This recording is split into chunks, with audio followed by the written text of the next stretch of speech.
英語聞き流しリスニング、英語テキストと MP3 音声ダウンロードはホームページからご利用いただけます。88thpp.com 88thpp.com Beauty and the Beast. Once upon a time, in a very far-off country, there lived a merchant who had been so fortunate in all his undertakings that he was enormously rich. As he had, however, 6 sons and 6 daughters, he found that his money was not too much to let them all have everything they fancied, as they were accustomed to do. But one day a most unexpected misfortune befell them.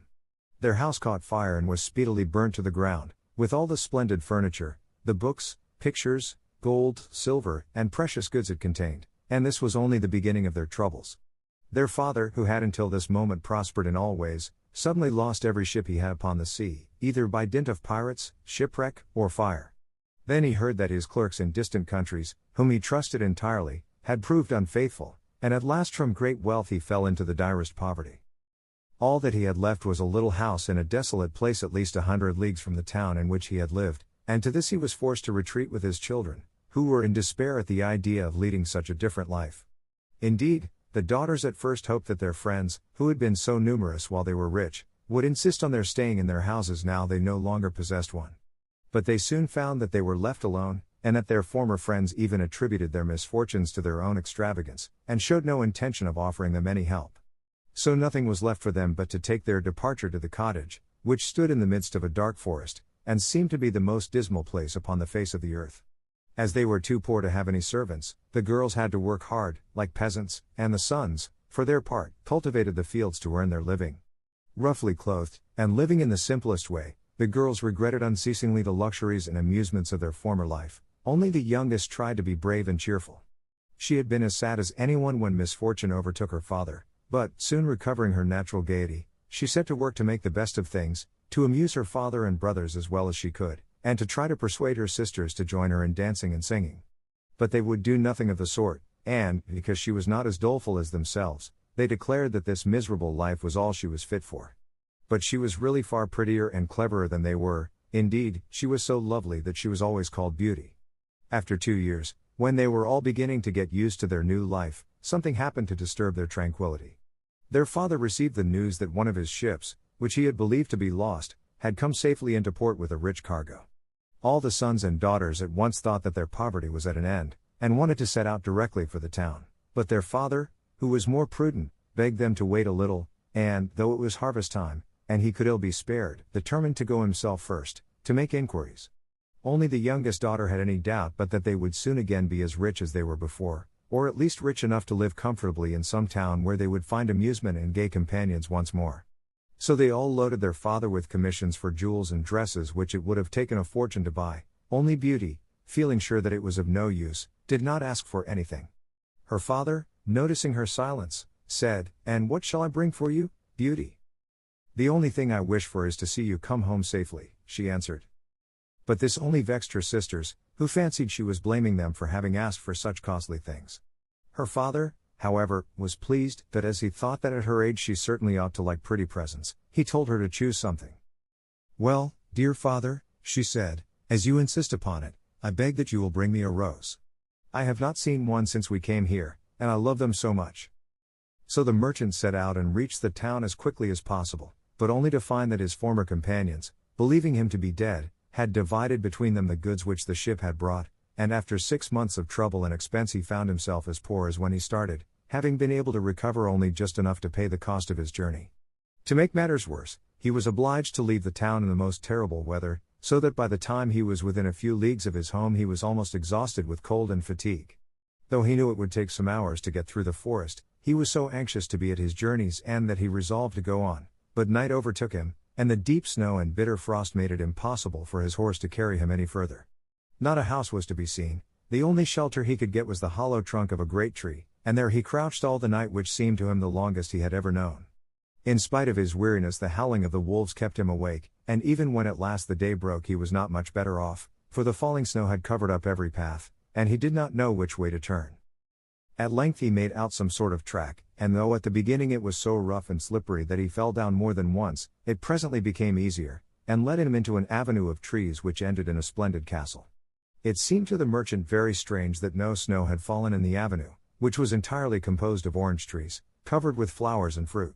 When he reached the first court of the castle, he saw before him a flight of agate steps, and went up them, and passed through several splendidly furnished rooms.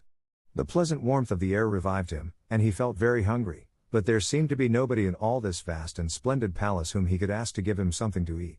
Deep silence reigned everywhere, and at last, tired of roaming through empty rooms and galleries, he stopped in a room smaller than the rest, where a clear fire was burning and a couch was drawn up closely to it. Thinking that this must be prepared for someone who was expected, he sat down to wait till he should come, and very soon fell into a sweet sleep. When his extreme hunger wakened him after several hours, he was still alone, but a little table, upon which was a good dinner, had been drawn up close to him, and, as he had eaten nothing for 24 hours, he lost no time in beginning his meal, hoping that he might soon have an opportunity of thanking his considerate entertainer, whoever it might be. But no one appeared, and even after another long sleep, from which he awoke completely refreshed, there was no sign of anybody, though a fresh meal of dainty cakes and fruit was prepared upon the little table at his elbow. Being naturally timid, the silence began to terrify him, and he resolved to search once more through all the rooms, but it was of no use. Not even a servant was to be seen, there was no sign of life in the palace. He began to wonder what he should do, and to amuse himself by pretending that all the treasures he saw were his own, and considering how he would divide them among his children. Then he went down into the garden, and though it was winter everywhere else, here the sun shone, and the birds sang, and the flowers bloomed, and the air was soft and sweet. The merchant, in ecstasies with all he saw and heard, said to himself, "All this must be meant for me. I will go this minute and bring my children to share all these delights." In spite of being so cold and weary when he reached the castle, he had taken his horse to the stable and fed it. Now he thought he would saddle it for his homeward journey, and he turned down the path which led to the stable. This path had a hedge of roses on each side of it, and the merchant thought he had never seen or smelt such exquisite flowers. They reminded him of his promise to Beauty, and he stopped and had just gathered one to take to her when he was startled by a strange noise behind him. Turning round, he saw a frightful beast, which seemed to be very angry and said, in a terrible voice, "Who told you that you might gather my roses? Was it not enough that I allowed you to be in my palace and was kind to you? This is the way you show your gratitude, by stealing my flowers. But your insolence shall not go unpunished."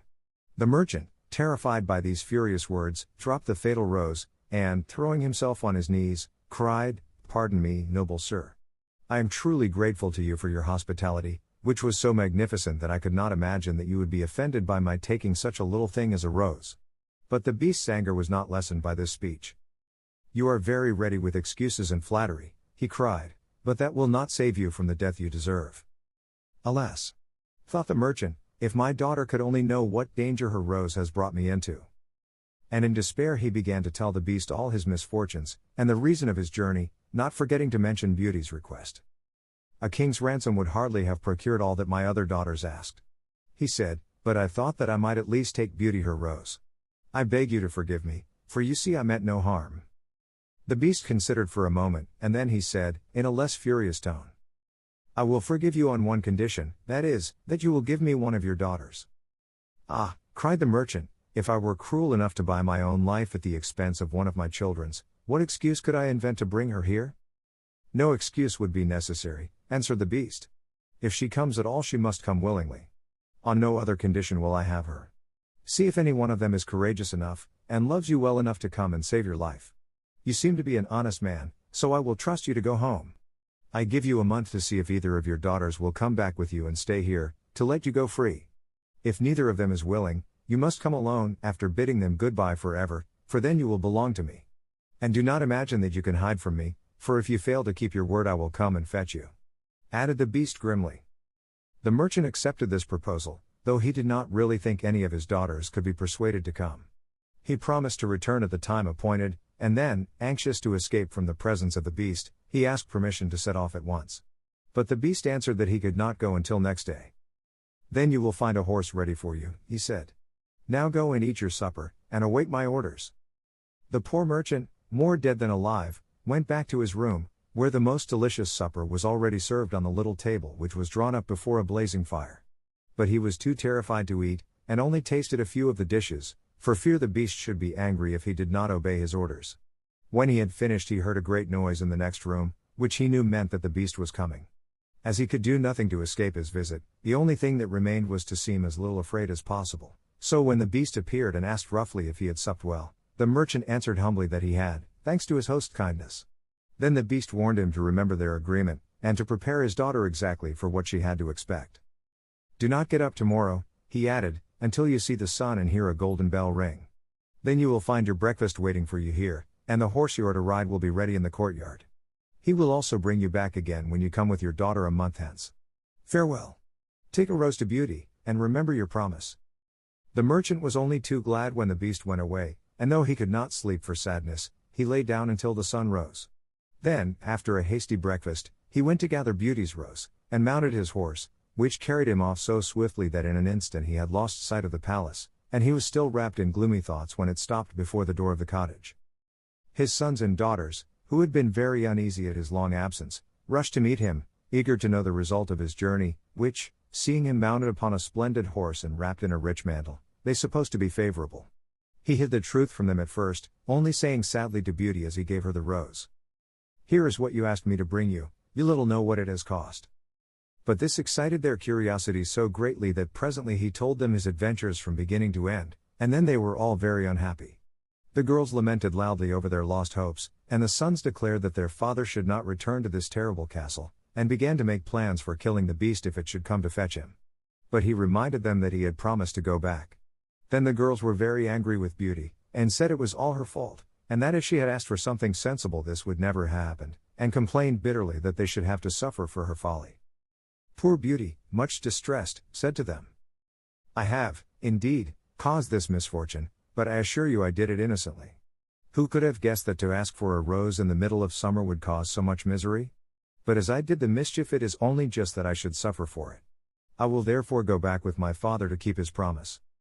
At first nobody would hear of this arrangement, and her father and brothers, who loved her dearly, declared that nothing should make them let her go, but Beauty was firm.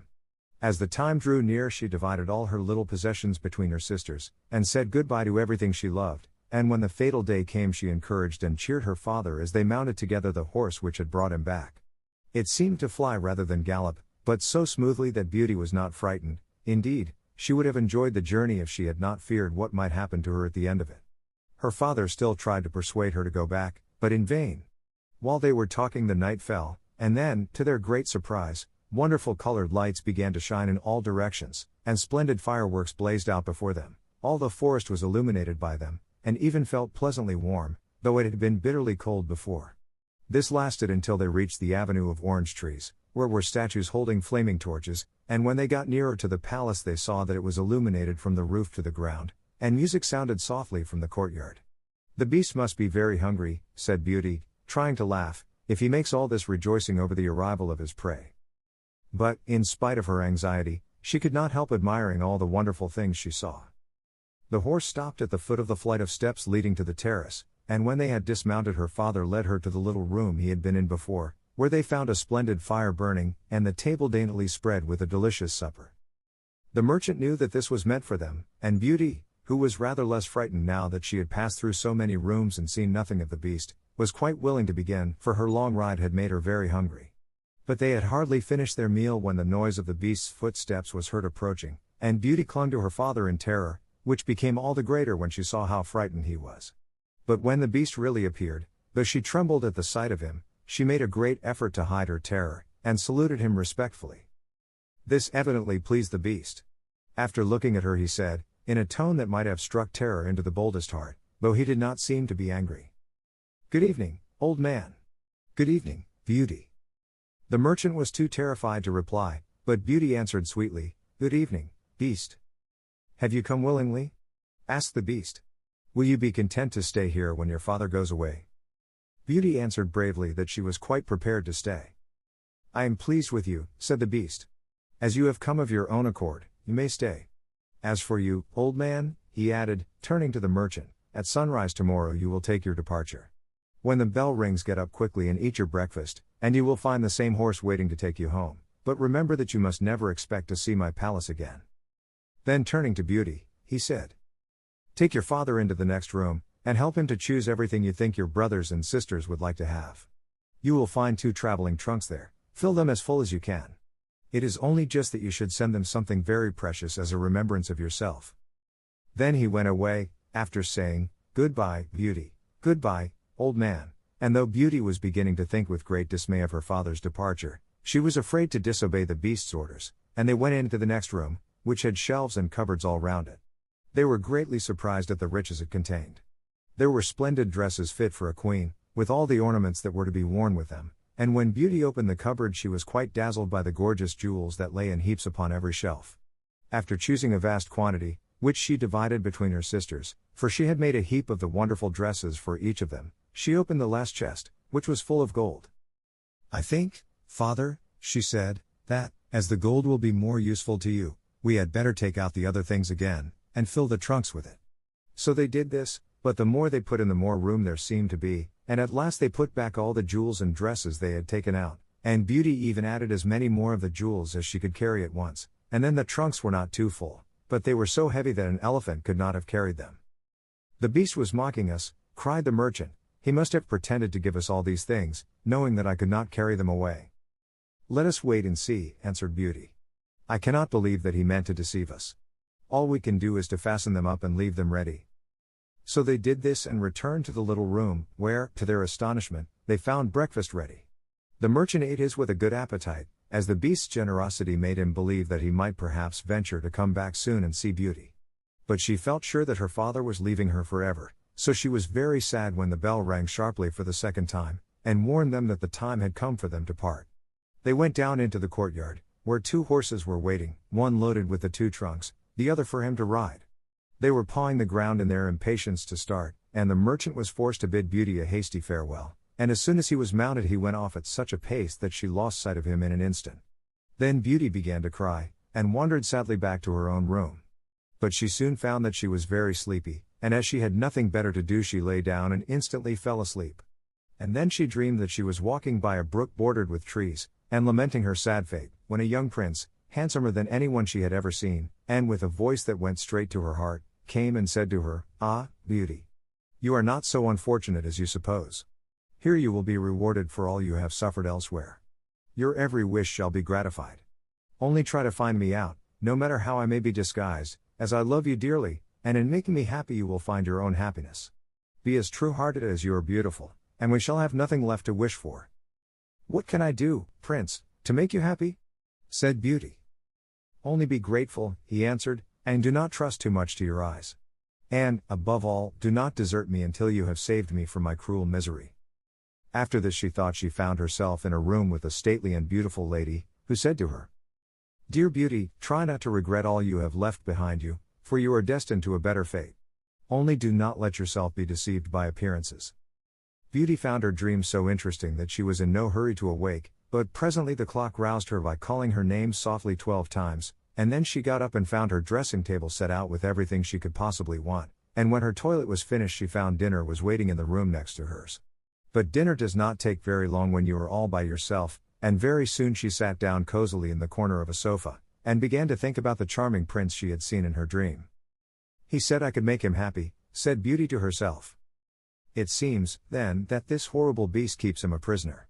How can I set him free? I wonder why they both told me not to trust to appearances? I don't understand it. But, after all, it was only a dream, so why should I trouble myself about it? I had better go and find something to do to amuse myself." So she got up and began to explore some of the many rooms of the palace. The first she entered was lined with mirrors, and Beauty saw herself reflected on every side, and thought she had never seen such a charming room. Then a bracelet which was hanging from a chandelier caught her eye, and on taking it down she was greatly surprised to find that it held a portrait of her unknown admirer, just as she had seen him in her dream. With great delight she slipped the bracelet on her arm, and went on into a gallery of pictures, where she soon found a portrait of the same handsome prince, as large as life, and so well painted that as she studied it he seemed to smile kindly at her. Tearing herself away from the portrait at last, she passed through into a room which contained every musical instrument under the sun, and here she amused herself for a long while in trying some of them, and singing until she was tired. The next room was a library, and she saw everything she had ever wanted to read, as well as everything she had read, and it seemed to her that a whole lifetime would not be enough to even read the names of the books, there were so many. By this time it was growing dusk, and wax candles in diamond and ruby candlesticks were beginning to light themselves in every room.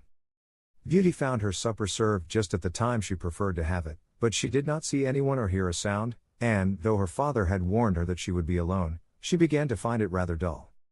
But presently she heard the beast coming, and wondered tremblingly if he meant to eat her up now.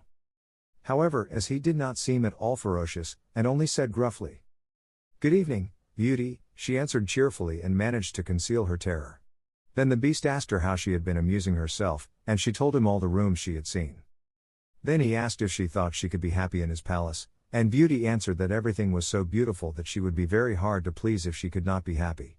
And after about an hour's talk, Beauty began to think that the beast was not nearly so terrible as she had supposed at first. Then he got up to leave her and said in his gruff voice, "Do you love me, Beauty? Will you marry me?" "Oh! What shall I say?"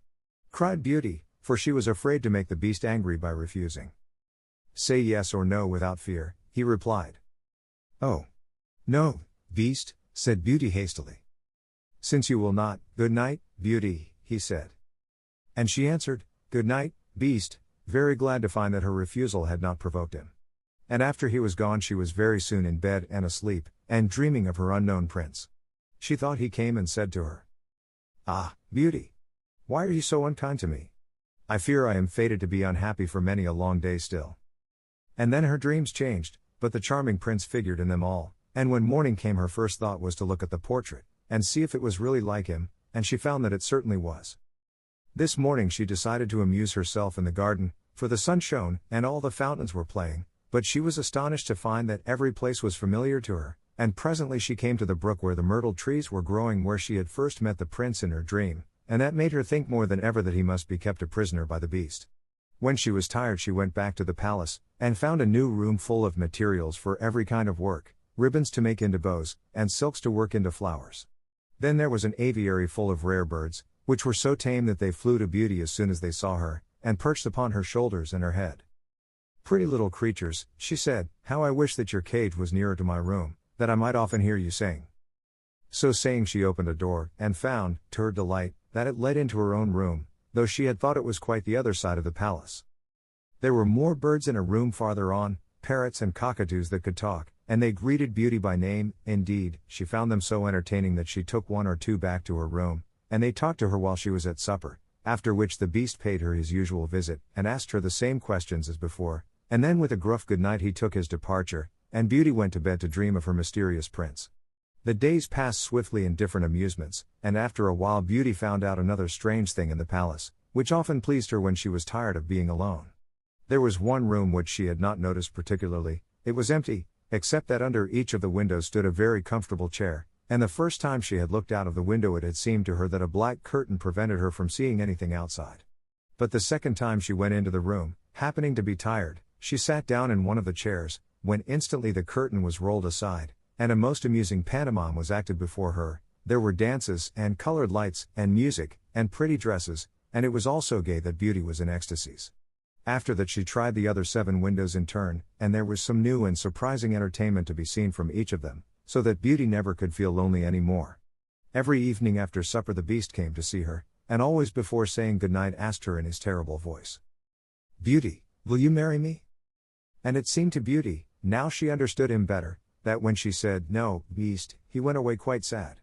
But her happy dreams of the handsome young prince soon made her forget the poor beast, and the only thing that at all disturbed her was to be constantly told to distrust appearances, to let her heart guide her, and not her eyes, and many other equally perplexing things, which, consider as she would, she could not understand. So everything went on for a long time, until at last, happy as she was, Beauty began to long for the sight of her father and her brothers and sisters, and one night, seeing her look very sad, the beast asked her what was the matter. Beauty had quite ceased to be afraid of him. Now she knew that he was really gentle in spite of his ferocious looks and his dreadful voice. So she answered that she was longing to see her home once more. Upon hearing this the beast seemed sadly distressed, and cried miserably, "Ah! Beauty, have you the heart to desert an unhappy beast like this? What more do you want to make you happy? Is it because you hate me that you want to escape?" "No, dear beast," answered Beauty softly, "I do not hate you, and I should be very sorry never to see you any more, but I long to see my father again. Only let me go for 2 months, and I promise to come back to you and stay for the rest of my life." The beast, who had been sighing dolefully while she spoke, now replied, I cannot refuse you anything you ask, even though it should cost me my life. Take the 4 boxes you will find in the room next to your own, and fill them with everything you wish to take with you. But remember your promise and come back when the 2 months are over, or you may have cause to repent it, for if you do not come in good time you will find your faithful beast dead. You will not need any chariot to bring you back. Only say goodbye to all your brothers and sisters the night before you come away, and when you have gone to bed turn this ring round upon your finger and say firmly, I wish to go back to my palace and see my beast again. Good night, Beauty. Fear nothing, sleep peacefully, and before long you shall see your father once more. As soon as Beauty was alone she hastened to fill the boxes with all the rare and precious things she saw about her, and only when she was tired of heaping things into them did they seem to be full. Then she went to bed, but could hardly sleep for joy.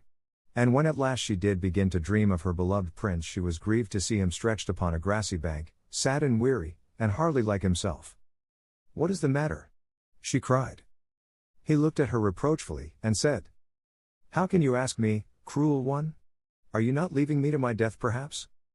Ah! Don't be so sorrowful, cried Beauty, I am only going to assure my father that I am safe and happy. I have promised the beast faithfully that I will come back, and he would die of grief if I did not keep my word. What would that matter to you? Said the prince, surely you would not care? Indeed, I should be ungrateful if I did not care for such a kind beast, cried Beauty indignantly. I would die to save him from pain. I assure you it is not his fault that he is so ugly. Just then a strange sound woke her, someone was speaking not very far away, and opening her eyes she found herself in a room she had never seen before, which was certainly not nearly so splendid as those she was used to in the beast's palace. Where could she be? She got up and dressed hastily, and then saw that the boxes she had packed the night before were all in the room. While she was wondering by what magic the beast had transported them and herself to this strange place she suddenly heard her father's voice, and rushed out and greeted him joyfully. Her brothers and sisters were all astonished at her appearance, as they had never expected to see her again, and there was no end to the questions they asked her. She had also much to hear about what had happened to them while she was away, and of her father's journey home. But when they heard that she had only come to be with them for a short time, and then must go back to the beast's palace forever, they lamented loudly. Then Beauty asked her father what he thought could be the meaning of her strange dreams, and why the prince constantly begged her not to trust to appearances. After much consideration, he answered, You tell me yourself that the beast, frightful as he is, loves you dearly and deserves your love and gratitude for his gentleness and kindness. I think the prince must mean you to understand that you ought to reward him by doing as he wishes you to, in spite of his ugliness. Beauty could not help seeing that this seemed very probable. Still, when she thought of her dear prince who was so handsome, she did not feel at all inclined to marry the beast. At any rate, for 2 months she need not decide, but could enjoy herself with her sisters. But though they were rich now, and lived in town again, and had plenty of acquaintances, Beauty found that nothing amused her very much, and she often thought of the palace, where she was so happy, especially as at home she never once dreamed of her dear prince, and she felt quite sad without him.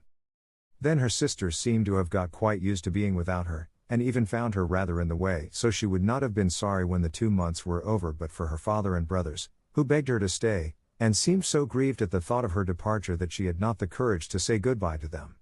Every day when she got up she meant to say it at night, and when night came she put it off again, until at last she had a dismal dream which helped her to make up her mind. She thought she was wandering in a lonely path in the palace gardens, when she heard groans which seemed to come from some bushes hiding the entrance of a cave, and running quickly to see what could be the matter, she found the beast stretched out upon his side, apparently dying. He reproached her faintly with being the cause of his distress, and at the same moment a stately lady appeared, and said very gravely, Ah! Beauty, you are only just in time to save his life. See what happens when people do not keep their promises. If you had delayed 1 day more, you would have found him dead. Beauty was so terrified by this dream that the next morning she announced her intention of going back at once, and that very night she said goodbye to her father and all her brothers and sisters, and as soon as she was in bed she turned her ring round upon her finger, and said firmly, I wish to go back to my palace and see my beast again, as she had been told to do. Then she fell asleep instantly, and only woke up to hear the clock saying Beauty, Beauty 12 times in its musical voice, which told her at once that she was really in the palace once more. Everything was just as before, and her birds were so glad to see her.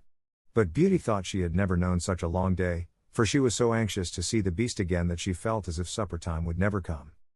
But when it did come and no beast appeared she was really frightened, so, after listening and waiting for a long time, she ran down into the garden to search for him. Up and down the paths and avenues ran poor Beauty, calling him in vain, for no one answered, and not a trace of him could she find, until at last, quite tired, she stopped for a minute's rest, and saw that she was standing opposite the shady path she had seen in her dream. She rushed down it, and, sure enough, there was the cave, and in it lay the beast, asleep, as Beauty thought. Quite glad to have found him, she ran up and stroked his head, but, through horror, he did not move or open his eyes. "Oh! He is dead, and it is all my fault," said Beauty, crying bitterly. But then, looking at him again, she fancied he still breathed, and, hastily fetching some water from the nearest fountain, she sprinkled it over his face, and, to her great delight, he began to revive. "Oh! Beast, how you frightened me," she cried. "I never knew how much I loved you until just now, when I feared I was too late to save your life." "Can you really love such an ugly creature as I am?" said the beast faintly. "Ah! Beauty, you only came just in time. I was dying because I thought you had forgotten your promise. But go back now and rest, I shall see you again by and by." Beauty, who had half expected that he would be angry with her, was reassured by his gentle voice, and went back to the palace, where supper was awaiting her, and afterward the beast came in as usual, and talked about the time she had spent with her father, asking if she had enjoyed herself, and if they had all been very glad to see her. Beauty answered politely, and quite enjoyed telling him all that had happened to her. And when at last the time came for him to go, and he asked, as he had so often asked before, "Beauty, will you marry me?" she answered softly, "Yes, dear beast."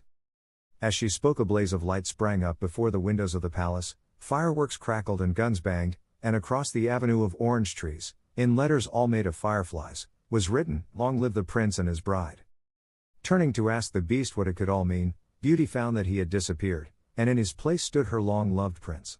At the same moment the wheels of a chariot were heard upon the terrace, and two ladies entered the room.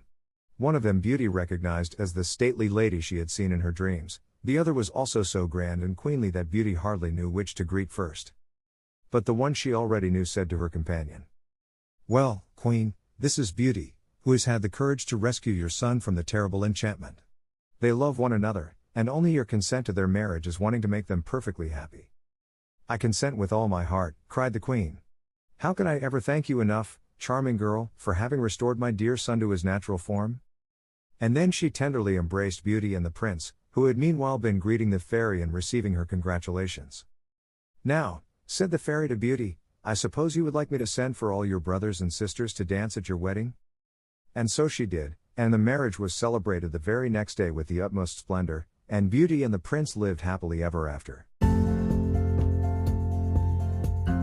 英語聞き流しリスニング、英語テキストと MP3 音声ダウンロードはホームページからご利用いただけます。